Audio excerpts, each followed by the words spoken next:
इस कहानी की शुरुआत में हम एक शहर को देखते हैं जहां पर सभी लोग हैलोवीन फेस्टिवल को सेलिब्रेट कर रहे थे।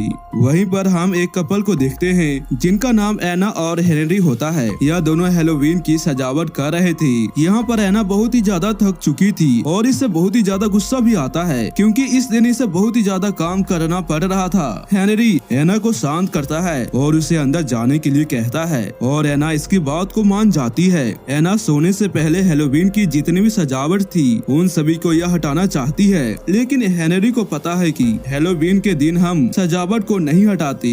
इसके बाद एना हैलोवीन की सजावट को हटा देती है और इसके बाद एना जब इन सभी चीजों को डस्टबिन में फेंकने के लिए जाती है तभी कोई डस्टबिन में से बाहर आ जाता है और एना के ऊपर हमला करके उसे जान से मार देता है। इसके बाद हम हेनरी को देखते हैं जो अपनी वाइफ एना को खोजते हुए घर से बाहर आता है। तभी हेनरी की नजर एक कपड़े पे जाती है जिसके अंदर से रोशनी आ रही थी और जब हेनरी इस कपड़े को हटा कर देखता है तो हमें पता चलता है कि वहाँ पर एना की डेड बॉडी है और एना को एक छोटे से बच्चे सेन ने जान से मार दिया है और इस लड़के ने ऐसा क्यों किया हमें आगे पता चलेगा। इसके बाद हम चार्ली नाम के एक लड़के को देखते हैं जो गुस्सा होकर सभी के घर का डेकोरेशन खराब कर रहा था और अब उसे एक घर के सामने बहुत ही सारी चॉकलेट नजर आती है जिसे वह उठाकर उसे अपने पास में रख लेता है। लेकिन उसी समय वहाँ पर एक आदमी आ जाता है जिसका नाम स्टीफन है। स्टीफन चार्ली को अपने घर के अंदर में ले जाकर उसे अपने पास में बैठाता है। जब चार्ली इस चॉकलेट को खाता है तभी अचानक से उसे उल्टियाँ होने लगती है और यहाँ पर यह स्टीफन के सामने मर जाता है क्योंकि इस चॉकलेट में जहर होता है। इसके बाद स्टीफन चार्ली की डेड बॉडी को दफनाने के लिए अपने घर के यार्ड में ले जाता है और उस जगह पर पहले से ही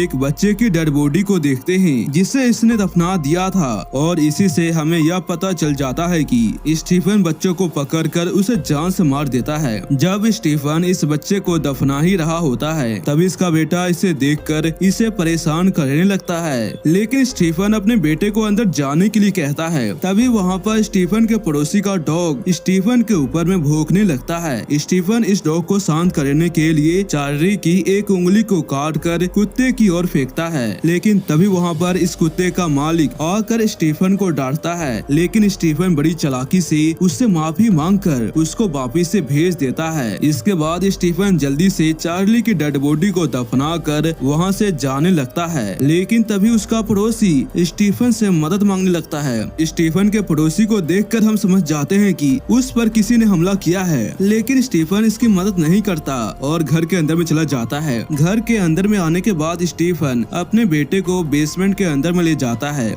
जहाँ पर हम देखते हैं कि स्टीफन ने पहले से ही चार्ली के गर्दन को काट कर वहाँ पर रखा है। यहाँ पर हम जान पाते हैं कि स्टीफन अपने बेटे को अपनी तरह एक सीरियल किलर बनाना चाहता है। दूसरी ओर हम कुछ बच्चे को देखते हैं जो हैलोवीन के कपड़े पहने हैं। अब यह सभी एक लड़की से मिलने जाते हैं जिसका नाम रोनी है। यह सभी बच्चे कुछ पंपकिन को इकट्ठा करते हैं ताकि यह रोनी को डरा सके क्योंकि रोनी इन सब से बिल्कुल अलग ही लड़की थी। अब ये सभी बच्चे रोनी को अपने साथ में लेकर एक ऐसी जगह पे जाते हैं जहाँ पर एक बहुत ही बड़ी खाई थी। तभी मैसी नाम की लड़की इन सभी को एक सच्ची कहानी सुनाने लगती है। इसके बाद हम इस कहानी के फ्लैशबैक को देखते हैं जहाँ पर एक बस के अंदर में 8 बच्चे हैलोवीन का ड्रेस पहनकर बैठे थे और इन 8 बच्चों का दिमागी हालत बहुत ही ज्यादा खराब थी। इन 8 बच्चे के माता पिता ने इस बस के ड्राइवर को कुछ पैसे देकर इन सभी को जान से मारने के लिए कह दिया था और जिस जगह पर अभी यह सारे बच्चे खड़े हैं उसी जगह पर यह बस डूबी थी। इसके बाद ये सभी बच्चे खाई से होकर नीचे की ओर जाते हैं और यह सभी मिलकर रोनी के साथ में प्रैंक करने लगते हैं जिसकी वजह से रोनी बहुत ही ज्यादा डर चुकी थी और अब ये सारे बच्चे इन सभी पंपकिन को इकट्ठा करके उन 8 बच्चों की आत्मा को बुलाने की कोशिश करते हैं, लेकिन तभी मैसी को गुस्सा आता है और पंपकिन को लात मारकर वहाँ से चली जाती है। तभी हम देखते हैं कि वह जो 8 बच्चे मर गए थे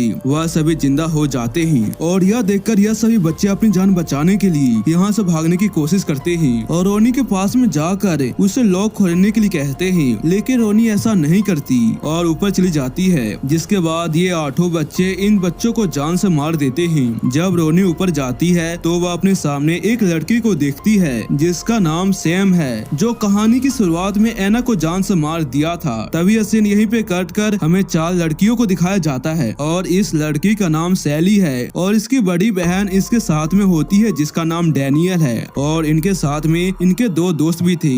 अभी सैली अपनी बड़ी बहन से कहती है कि आज मेरी फर्स्ट डेट है, इसलिए मैं कुछ स्पेशल करना चाहती हूँ। इसके बाद हम एक लड़की को देखते हैं जो दूसरे लड़के के साथ में इंटीमेट हो रही थी, लेकिन तभी अचानक से यह देखती है कि इसके शरीर पर बहुत ही सारा खून है। तभी इस लड़की को पता चलता है कि यह लड़का एक वैम्पायर है, इसलिए यह लड़की उससे बचने की कोशिश करती है, लेकिन इसका कोई भी फायदा नहीं होता और इसे कोई भी नहीं बचाता। जिसके बाद यह वैम्पायर इस लड़की को जान से मारकर वहीं पर बैठा देता है और यह सभी लोग इस पर ध्यान भी नहीं देती। इसके बाद हम सैली को देखते हैं जो अकेली घूम रही थी और उदास भी थी। तभी इसके पास में यह वैम्पायर आकर इसे काटने की कोशिश करता है और इसके बाद हम सैली की बड़ी बहन डैनियल और उसके दोस्तों को देखते हैं और ये सभी जंगल में पार्टी कर रहे थे। तभी इनके पास में सैली के कपड़े में लपेटकर एक डेड बॉडी आती है और जब यह लड़की इस कपड़े को चेक करती है तो हमें पता चलता है कि यहाँ पर तो सीरियल किलर स्टीफन है और स्टीफन ही वैम्पायर का नकाब पहनकर लोगों को जान से मार रहा था। लेकिन अब यह सीरियल किलर भी मरने वाला है, क्योंकि अभी अभी हमें पता चलता है कि सैली और उसकी बड़ी बहन डैनियल और उसके सभी दोस्त इंसान नहीं बल्कि भेड़िया हैं। जिसके बाद ये सभी लड़कियां भेड़िया बनकर स्टीफन को जान से मार देती है और वहीं पर हम सैम को बैठा हुआ देखते हैं। इसके बाद हमें फ्लैशबैक की कहानी बताई जाती है जहाँ पर स्टीफन डेड बॉडी को दफना रहा था और वहीं पर हम स्टीफन के पड़ोसी को देखते हैं जिसके घर में कुछ बच्चे आए थे, लेकिन यह अपने कुत्तों की मदद से उन्हें डरा कर भगा देता है। और जब स्टीफन का पड़ोसी अपने घर से बाहर आकर स्टीफन को डांट ही रहा था तब इसके घर के अंदर में सैन घुस जाता है। स्टीफन के पड़ोसी के घर के अंदर में हैलोवीन का कोई भी सजावट नहीं था, लेकिन जब स्टीफन का पड़ोसी अपने घर के अंदर में जाता है तो उसे अपने घर के अंदर में बहुत ही सारी सजावट मिलती है। इसके बाद पीछे से सैन आकर इसके ऊपर हमला कर देता है और इसी वजह से यह स्टीफन से मदद मांग रहा था, लेकिन स्टीफन इसकी मदद नहीं करता। और यह सीन हम कहानी की शुरुआत में भी देख चुके थे। स्टीफन का पड़ोसी उससे लड़ते हुए उसके नकाब को हटा देता है और इसके फेस को देखकर हम जान पाते हैं कि यह इंसान का बच्चा नहीं बल्कि पंपकिन से बना हुआ एक लड़का है। लेकिन सैन स्टीफन के पड़ोसी को जान से नहीं मारता, क्योंकि उसे वहाँ पर चॉकलेट मिल जाती है और यह इस चॉकलेट को लेकर चला जाता है और इसी की वजह से स्टीफन का पड़ोसी समझ जाता है कि हमें हैलोवीन को सेलिब्रेट करना चाहिए। अब हम आग में जलते हुए एक तस्वीर को देखते हैं और इस तस्वीर में वही 8 बच्चे थे जो दिमागी तौर से पागल थी और इन 8 बच्चों के साथ में एक ड्राइवर भी होता है और यह ड्राइवर कोई और नहीं बल्कि स्टीफन का पड़ोसी है। और अब इसके बाद स्टीफन का पड़ोसी सभी बच्चों को चॉकलेट देने लगता है और यह सब कुछ सैन भी देख रहा था। उसी समय हम रोनी को देखते हैं जो बहुत ही सारे पंपकिंस को लेकर वहाँ से जा रही थी। इसके बाद हम स्टीफन के पड़ोसी को देखते हैं जिसके घर पर कोई आता है। जब यह दरवाजा खोलता है तो यह देखता है कि उसके सामने बहुत ही सारे बच्चे हैं और यह वही 8 बच्चे थे जो कि मर चुके थे इसकी वजह से। और ये सभी 8 बच्चे स्टीफन के पड़ोसी को जान से मार देते हैं। यहाँ पर हमें यह भी पता चलता है कि सैम कोई और नहीं बल्कि उन्हीं 8 बच्चों में से एक था। और अब इसी के साथ यह कहानी यहीं पे खत्म हो जाती है।